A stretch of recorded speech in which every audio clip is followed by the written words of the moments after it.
Hello everyone, this is Releasing Old Roles, from Surviving to Thriving. We're the Lotus System, pronouns they them. We're a polyfragmented system of around 150 people, working as life coaches and mental health activists. We're not on camera for this presentation, so there won't be a visual description of us. We realised that we're plural around 2 to 3 years ago, thanks to wonderful resources like the videos from this conference, and we'd like to pay forward the support we've received from the Plural community. In this presentation, we're going to talk about releasing roles that you no longer want, especially ones built around trauma responses. We'll be sharing a link to our transcript and to our slideshow at the end of this presentation, so don't worry too much about making notes. In the Plural community, we've seen lots of people feel pressured to choose a narrowly defined role in their system, usually based around ways of surviving trauma. We've found enormous freedom from setting aside our old roles, defining ourselves less by how we handle trauma and more around how we find joy, meaning, and purpose. We're going to discuss why people might struggle with their roles, how to release or change your relationship with a role, and how to support other people in your system through the process. There are trigger warnings for non-specific mentions of past abuse. Lots of people in our system have gone through this journey, but two of us in particular feel comfortable sharing our stories. We want to show anyone who's struggling right now that you really aren't alone, that you don't need to feel ashamed, and that things really can change for the better. My name is Aegis, and for most of our life, I was one of our system's protectors. I have an incredibly strong freeze response. Anytime our system faced abuse, I would switch in and emotionally wall myself off. Other people would handle decompressing and soothing ourselves afterwards, so for almost 20 years, my only experience of the outside world was taking abuse on behalf of our system. Quite frankly, it was a living hell. 2 years ago, we discovered our plurality. We realized that all of these different sides of myself, the person who froze, the person who vented, the caregiver, and so forth, were actually their own people. And as we got the hang of switching, I discovered something wonderful: relaxation. I could sit down somewhere quiet, listen to some piano music, and simply enjoy some peaceful rest. After everything I'd been through, feeling safe at the front was revolutionary. Once we moved away from our family and we began feeling safe, I went into retirement. I was tired of carrying so much stress on behalf of our system. I just wanted to rest. So I started exploring. I'd come to the front in the evenings when our body was low on energy and just chill out, listen to some music, read some books, hang out with some new friends. I refused to carry any more burdens on behalf of our system. I'd done enough of that for a lifetime. It was my turn to simply relax and to discover who I am when I'm at peace. And over time, something really wonderful happened. People in our system would come to me if they wanted to rest. We'd cuddle up together, listen to some music, and enjoy some peaceful company. I ended up adopting several young ones from our system, and together we could finally lay down our burdens. I became their safe place, and I watched them grow and heal enormously once they finally felt safe. Instead of helping our system through my trauma responses, I found a new role based on doing what I love. These days, my trauma isn't the most important thing about me.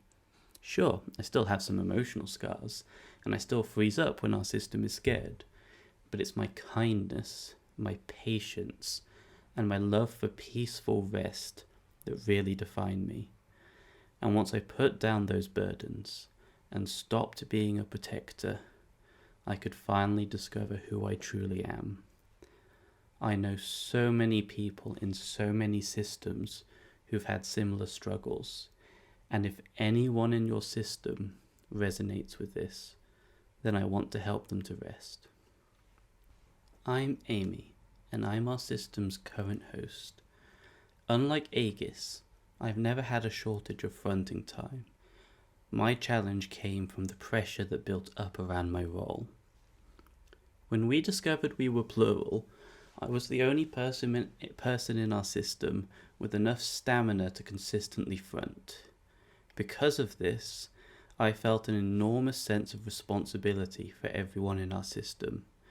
I was pushing myself hard to draw boundaries with abusers, look after our trauma holders, welcome our new headmates, schedule fronting time for people. The list goes on and on. And I was trying to do it all alone. If I wasn't helping the people who couldn't front, it felt like I was leaving them there to suffer. All of this pressure led to massive burnout, time and time again, which is currently my biggest challenge. I felt guilty for not doing enough for my headmates. I felt guilty for doing too much and burning out.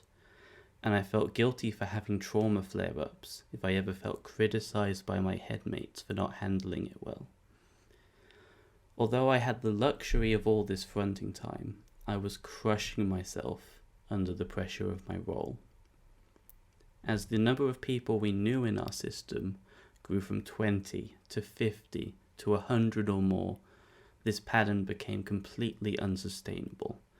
Everyone in our system was getting more and more capable of fronting for themselves, more and more capable of supporting each other, but I was still carrying all of this pressure as though I was facing this alone.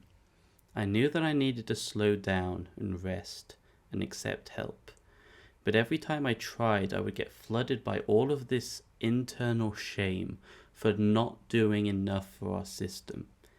I tried to force myself to slow down and rest, but that just left me feeling even more panicked, and I couldn't see any way to escape this cycle until Aegis offered to help. Aegis volunteered to run our system meetings for a few weeks, since she wasn't triggered by other people's frustrations in the same way that I was. And as soon as I put down part of my role and felt this huge wave of relief from it going smoothly, I realized that I really was safe to rest. I went on holiday for a month, while my headmates formed teams of volunteers so that nobody would have to carry all of the pressure of my role on their own. That led to an enormous snowball effect. The more my headmates showed I could trust them, the safer I felt letting go, and the more opportunities they had to earn my trust. They proved that I don't have to handle things alone anymore. Rather than pushing myself to let go of my role, which only left me feeling more stressed, they gave me the support that I needed to gently let go. Since then, I'm finally starting to heal. I'm building a better relationship with my role because I can trust the rest of my system to help me. It's still really hard, and I often backslide under pressure, but we're all getting better at working through those challenges. I'm releasing the pressure that built up around my role, and I want to help you to do the same. There's several risk factors that can lead to people in systems struggling with their roles, especially when it comes to having a sense of self beyond our role. First of all, there's amnesia. If we show up in our system without any memories, or with huge gaps in our memories, or without an emotional connection to the memories we have, it means that we often have a lot less material to work with, less experiences to call our own, and less to build our sense of identity around, other than whatever role we're doing. Secondly, there's unequal access to the front. If some people have lots of time at the front, they have plenty of opportunities to explore their identity and build a well-rounded sense of self. On the other hand, if you don't spend much time fronting, if you only front to do something, it's much harder to find time for self-discovery. Similarly, if you only front in a narrow range of circumstances, whether that's dealing with trauma, spending time with your partner, or working on your career, it can be hard to find a sense of identity beyond that part of your life. If your circumstances change, such as losing a job or ending a relationship, it's really easy to feel lost and aimless. And on top of this, there's trauma and the effects of complex PTSD. If you build your identity around ways of surviving trauma, such as caregiving, achievement seeking, fighting back, and so forth, it can be really difficult to release those trauma responses without losing part of your identity in the process. And if you're stuck in a re-traumatizing situation, your trauma responses can sometimes become the loudest and most obvious parts of your personality, concealing all of the other layers of who you are. And to top it all off, there's stereotyping within systems that can reinforce all of these challenges. If the other people in your system treat you as though you're just one thing, it becomes that much harder to break out of a role. And alongside all of these risk factors, there's also several challenges in the wider community that can make things even harder. Some roles that have become everyday language in the Plural community go back to the clinical language used by DID researchers, such as host, protector, caregiver, and trauma holder. How many people here have found a list of roles for Plural systems and tried to figure out where you fit? Unfortunately, this language can often come with the dehumanizing way that these researchers see plurality. They often assume that headmates exist purely for surviving trauma and treat headmates as personified coping strategies rather than as people. And that can be really harmful if you internalize it. If your self-worth is defined by your role, what happens if you want or need to rest? And if your identity is based around trauma responses, what happens when you start healing from trauma? To some degree, it's a self-fulfilling prophecy. Plural systems have plenty of risk factors that can lead to identity challenges and struggling with roles. But when it's pushed onto us by researchers and normalized in the community, those risk factors can become harder to avoid. The suffering caused by that narrow sense of self becomes just the way things are, not something that can actually be worked through. And half of the challenge is just realizing that things can be different, that it's possible to have a different way of life. After we realized we were plural, we quickly grew sick of being seen in one-dimensional ways. We weren't just the seductive one, or the caregiver, or the achievement seeker. We're all people with our own goals and values and dreams. And once we built safer lives for ourselves, that became more and more true. People who once seemed very one-dimensional started blossoming into themselves, showing that they'd always been these three-dimensional people when we weren't stuck in trauma loops. Some of us completely let go of our old roles, while other people build a more varied life alongside our roles. We're letting go of the people we had to be, so that we can become the people we want to be. We're spending less of our time surviving and more of our time thriving. That's the biggest thing we would like people to take from this session. You are so much more than your role. And for anyone who would like to let go of a role that doesn't suit them, or who wants to explore the rest of their life beyond their role, we'd like to share some advice. We have 3 main tips for changing your relationships with your roles. Firstly, filling your life with more sources of identity. Secondly, sharing your responsibilities with your headmates. And thirdly, building a safer foundation in your life. We'll explore each of these one by one. One of the first things you can do is build more sources of identity into your life. These could include new roles that you'd like to explore, new memories you'd like to make, exploring your values and beliefs, looking into new hobbies and relationships, anything that adds to your sense of self. As we fill our lives with more sources of identity, it becomes easier to change your relationship with one of them without threatening your entire sense of self in the process. You can build a clear sense of who you are, what you value, and what your place in the world is beyond any particular role. To start with, look at things that bring you joy, fulfillment, and purpose. Maybe you enjoy painting or composing music or designing stuff. Maybe you're good at planning or organizing, or doing some everyday task on behalf of your system. Maybe you enjoy supporting and looking after your headmates, so the phrase caregiver might describe something that you love doing rather than a purpose that you're somehow meant to fulfill. Maybe there's a cause that you care about, from climate change to helping lonely headmates in your system to make friends. Whatever makes you feel alive and feel happy to be here, make that part of your identity. If more people build their sense of identity around things that they love rather than things that they fear, the world would be a very different place.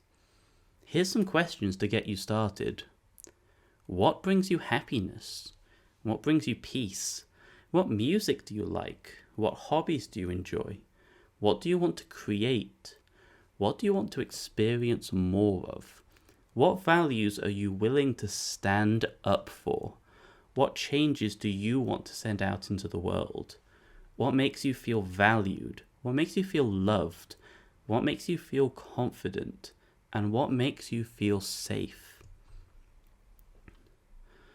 Speaking as Aegis, stepping down as a protector meant realizing that my freeze response isn't the most important thing about me.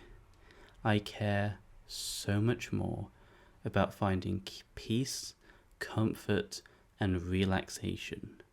Cuddling up with my loved ones, listening to some gentle music, and just resting in the evenings.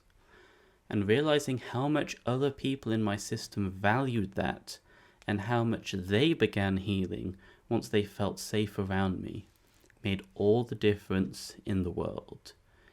These days, I don't see myself as a retired protector. I'm a mother. I'm a friend, guide, companion, and advisor to people in our system.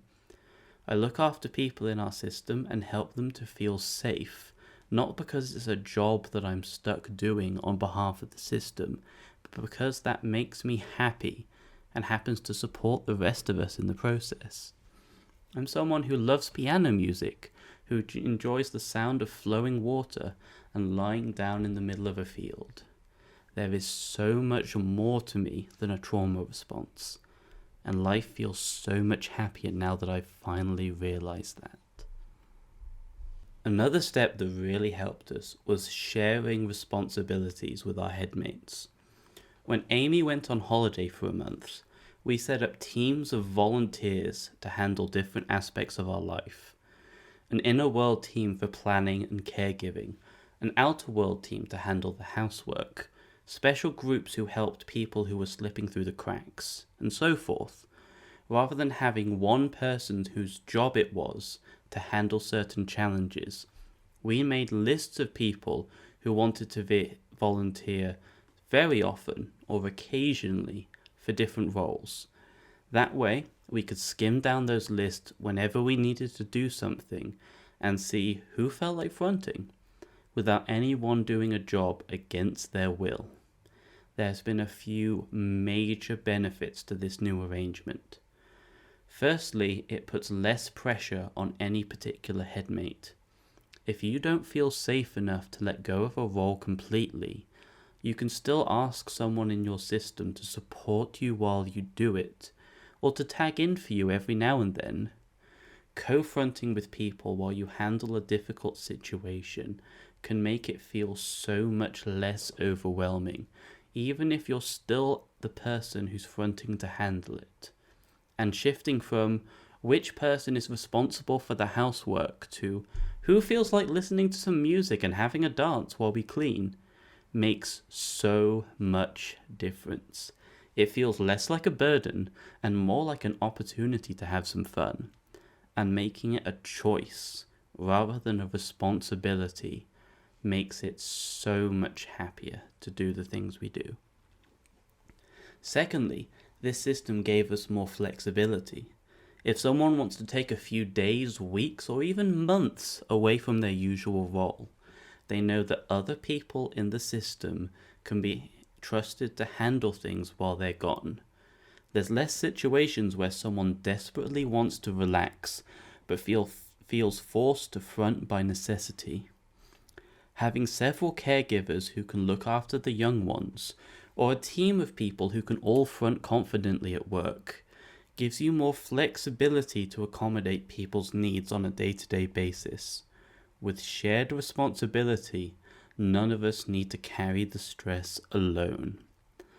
And lastly, this new system gave us more opportunities for trying out roles without a role becoming a burden. If someone wants to have a go at looking after the young ones, or chairing meetings between headmates, or doing the housework for a change, or even just trying a coaching session to see how much they enjoy it, they can be one volunteer on a team without a huge burden resting on their shoulders. It's helped so many of us with expanding our sense of identity as we start exploring a wider range of things. Overall, these changes help people to gently put down their roles, while the people who rarely get to front can try out something new. Our last tip for supporting yourself is to build a safe foundation in your life before you start releasing one of your roles. Letting go of something that's defined you for years is already scary for anyone, but it can sometimes be re-traumatizing for people who've been through trauma. When Amy was stepping down as our host, she went into panic spirals and trauma flashbacks every time she tried to rest. All of our workaholism and pushing so hard to look after everyone in our system had kept us alive in the past, so our brain had labeled those behaviors as necessary for survival. It didn't matter that we'd moved away from our abusers and built a safer life. Just letting go of that coping strategy felt like a life-threatening scenario. And trying to push our way through that fear was so counterproductive because that just told our body that it still wasn't safe. You can't bully yourself into feeling safer. If you re-traumatize yourself by pushing too hard, your brain is just going to cling even harder onto the comfortable certainty of your role. The biggest lesson that we learned is that safety comes first and change comes second. Sometimes that looks like wrapping yourself in a blanket for several days, listening to calm music while you process your feelings. Sometimes that looks like a spreadsheet for splitting up the housework so you can trust your headmates to manage without you. Sometimes it's a long walk in the forest or down by the river or somewhere else that you find soothing. And sometimes that looks like moving away from abusers or quitting a stressful job or making another hard decision so that your nervous system has a chance to relax. Once you're feeling safer, you can start expanding your comfort zone little by little. Step away from a role for a day or two so that you can see for yourself how your system handles it. Let yourself feel a little vulnerable, a little bit uncomfortable, knowing that you're safe enough to handle those feelings.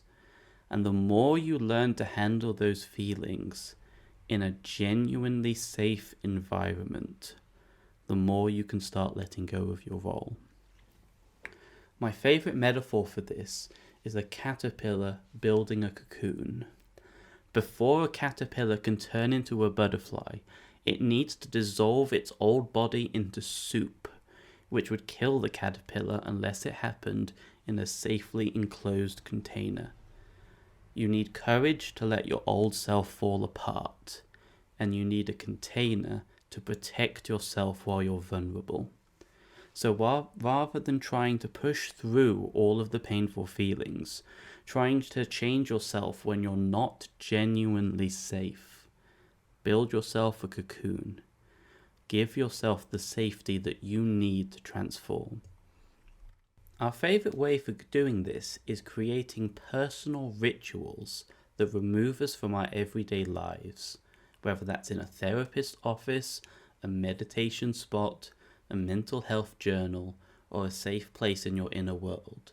Because it's not healthy to be vulnerable all of the time. If you're out in public or around an abuser, you could be at risk of getting seriously hurt. And you also can't wear your armor all of the time, because it prevents our inner healing and our connection with other people. So creating a personal ritual can help you to take your armor on and off. It sets up the external boundaries that protect us from the outside world, so we can lower our internal boundaries in ways that lead to healing. Personally, we do this by writing self-insert characters. We'll curl up in bed, surround ourselves with supportive headmates, and write about a character that personifies our feelings. It feels so much easier to talk about our feelings with that layer of separation. Writing about a character rather than about ourselves directly means all of our feelings can come pouring onto the page, along with huge realizations about how we can heal. It helped us to understand ourselves in ways we never consciously realized, and it clears all of the mental blockages that get in the way of our growth. It's how we got to know each other when we originally discovered our system. And with practice, it's become an incredibly powerful tool for inner healing. The exact method isn't what's important. What matters most is the feeling of safety it brings, and how it helps you to lower your guard in ways that lead to healing. If you can find something that suits you, based on the things you personally find soothing, it can be a wonderful tool to help you feel safe enough to grow. We've been sharing ways that you can help yourself through this journey. But the beauty of being plural is that none of us are alone, and we can support each other through the challenges in our life. We can help each other to feel safe, trusted, valued, and loved. We can build a safer life for each other, whether that's in the outside world or the inside world. And whenever we're struggling, for any reason life sends our way, we have people who can help us through the hard times. None of us are facing any of these challenges alone.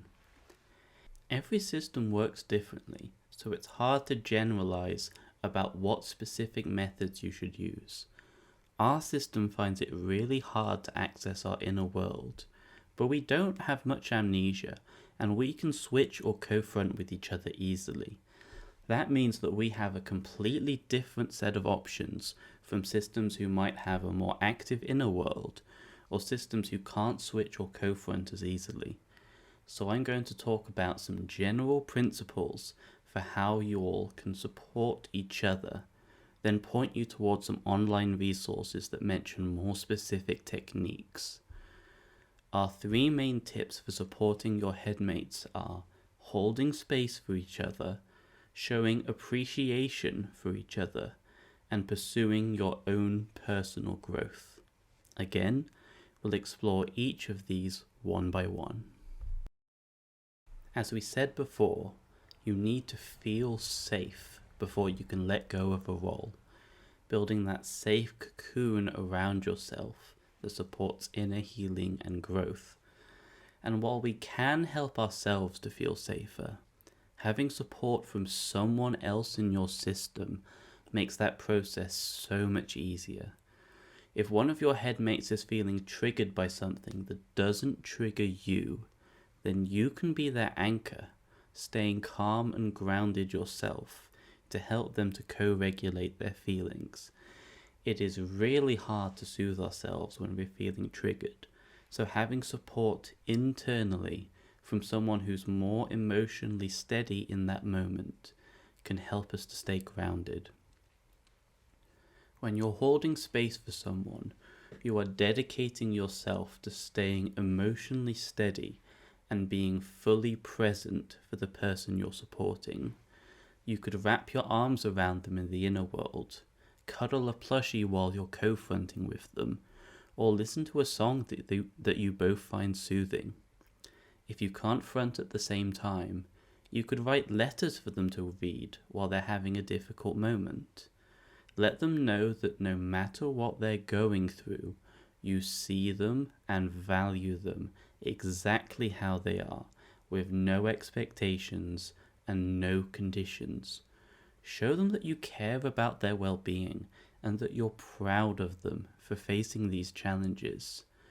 Overall, you're creating a stable foundation to help your headmates to process their feelings so they can do their own inner healing. It's important to remember that you cannot heal someone else's wounds on their behalf. You can't reach into someone's heart to untangle their emotions for them, and even if you could, that would be taking away their power and control in that situation. And for people who've been through trauma, the last thing you want to do is disempower them. Rather than trying to fix your headmates, you can provide a safe harbor where people can anchor themselves as they make their own repairs.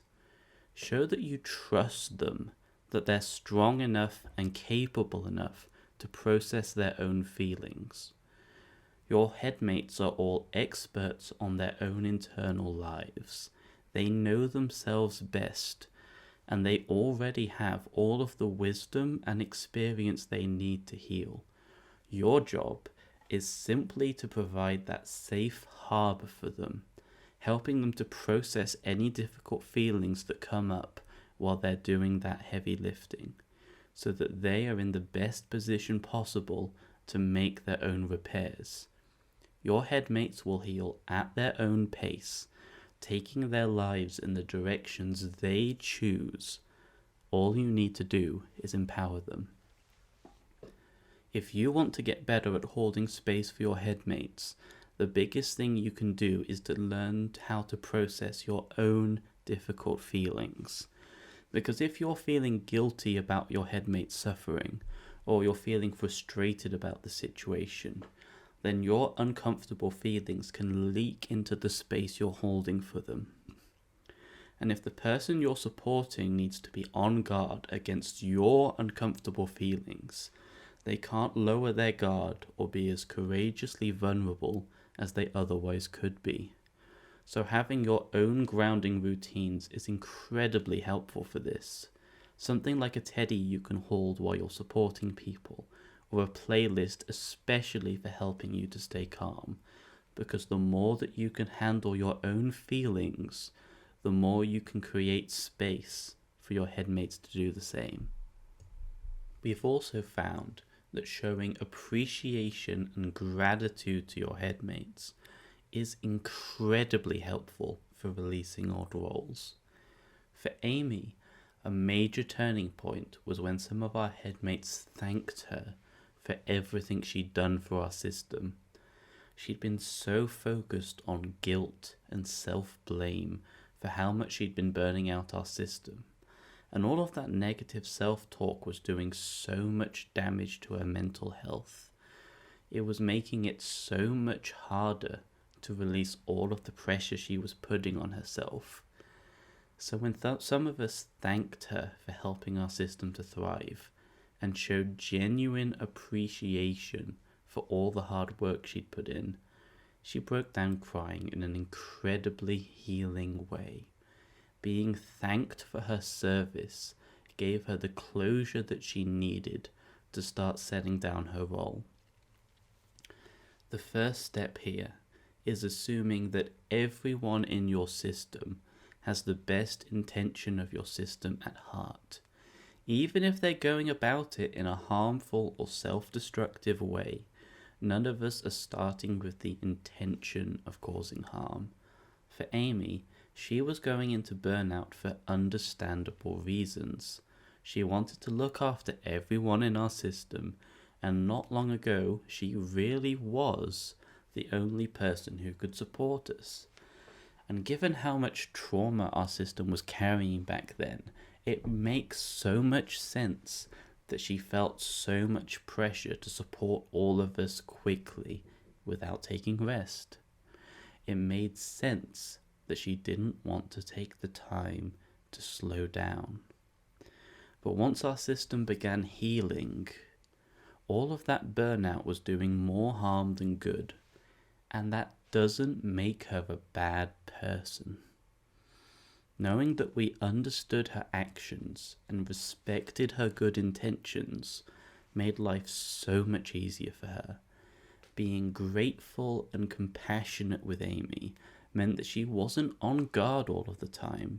She wasn't protecting herself from feeling ashamed or guilty about her actions. And that helped her to lower her guard in the ways she needed to heal. That helped her to step away from her role. So if you want to give someone closure with their role, find a way of showing gratitude for everything they've done. Maybe you could write a letter for them, or a happy retirement card from everyone in your system. Try making something physical in the outside world that they can see and hold if they ever need some reassurance. Maybe you could make a comfortable space in the inner world where they can rest, or a comfy armchair near the front where they can watch and see as other people take over their role. Make a nice ceremony out of passing on the baton to someone else in their system. Help them to feel proud for accomplishing their goals and making life better for everyone in their system. It is so easy for retirement to feel like a failure, like you weren't strong enough to handle the role. So reframing it as a praiseworthy success can make a huge difference. Let them finish on a high note. Consider having an apprenticeship or some other gradual handover from one headmate to another. Show how much you value the skills that your headmate has developed over the years, and give them an opportunity to find closure by training someone else for their role. And as one person slowly steps into the role, and the other slowly puts down responsibility, treat that as an occasion worth celebrating. Or best of all, ask your headmate, what would make them feel valued? What would give them a sense of closure? What would help them to feel like they belong once they've put down their role? It can be really hard to ask ourselves these questions if we're worrying about whether we're doing a good enough job. But when someone else asks you those questions from a place of genuine concern for your well-being, it's so much easier to step back and reflect on what you need. And if in doubt, just be kind to them. Be a good friend to them and build a happy life that your system can share together. Doing that alone can help your headmates to heal without you needing to be personally involved in their healing process. Show how much you care about them. Show how much they belong. I can guarantee that will make their journey easier. And last of all, releasing your own burdens and setting down your own roles is a great way to become a role model in your system. It takes a huge amount of courage to move on from a role, and if you can show that courage in your own life, you can inspire your headmates to do the same. As we said before, you can't control other people's inner healing. If your headmates are struggling with a role that's become harmful for them and they are not ready yet to move on from their role, then trying to force the matter is probably going to make things worse. So what can you do? You can start putting down your own burdens. You can start enjoying yourself and building a happy life for yourself to help your system to realize that you're all safe now. You can open your heart a little wider, show a little more vulnerability, to show all of your headmates that it's safe to do the same. You can start healing your own trauma and learning how to ground yourself, not just for you, but so you can better hold space for your headmates. All of your personal healing will help your community to feel safer, and all of the communal healing that follows makes life safer for you as well. I really want to emphasize this. Sometimes the best thing you can do for your system is to put your own healing first. Amy spent so much time and effort supporting our system, but once she started to slow down and rest, the rest of us felt safe enough to relax as well. Our young people started having dance parties and sing-alongs together, and our inner communication got so much better overnight. Sure, we made tons of progress thanks to Amy's hard work, but we made just as much progress in different ways once our system relaxed. Sometimes living your best life is the most healing thing you can do. In summary, there are a lot of factors that can make it harder for plural folk to navigate roles and identity. Some of those factors are internal, such as amnesia and difficulty switching, while other factors are external, such as harmful perceptions by others of what it means to be plural. If one of your roles has become harmful for you, try building more sources of identity into your life, spreading the load more with other people in your system, and building a safer foundation in your everyday life. The more that you feel safe and secure, the easier it becomes to put down your old roles. And if someone else in your system is struggling with their role, try holding space for them, showing appreciation and gratitude for their hard work, and prioritizing your own personal growth as well. When the people around us help us to feel safe and welcome, it becomes so much easier to change and grow. To be clear, our system is still struggling with these challenges, and will be gradually working on this for a long time to come. But it's getting better every day, week, month, and year. And every time we slide backwards when life gets stressful, when we struggle more than usual, we now have the tools and the support network to gradually set things right. So if you are finding life hard right now, please don't lose hope. It is so natural to find this hard, and life really does get better on the other side. I promise you can do this. I believe in you. If you want to explore this further after the presentation, I would strongly recommend the courses on pluralityresource.org. That's all in one word. They go into detail on a wide range of plural-specific topics, and we found them incredibly helpful for releasing our own roles. The System Safety Plan course, the Internal Communication course, and the Building Trust course would all be extremely relevant starting points if you want a specific list of steps that you can try. And if you're interested in coaching to support you through releasing your roles on a one-to-one basis, you can email us at lotussystemcoaching@gmail.com. We can offer a safe container for you all to explore your sense of self, start an action plan for releasing your role, and build a toolbox of personal strategies that help you to thrive. Last of all, thank you so much for listening to our presentation. It has been nerve-wracking to record this, honestly, but it feels wonderful to give something back to the community, and I hope that this can help you as much as other people in the Plural community have helped us.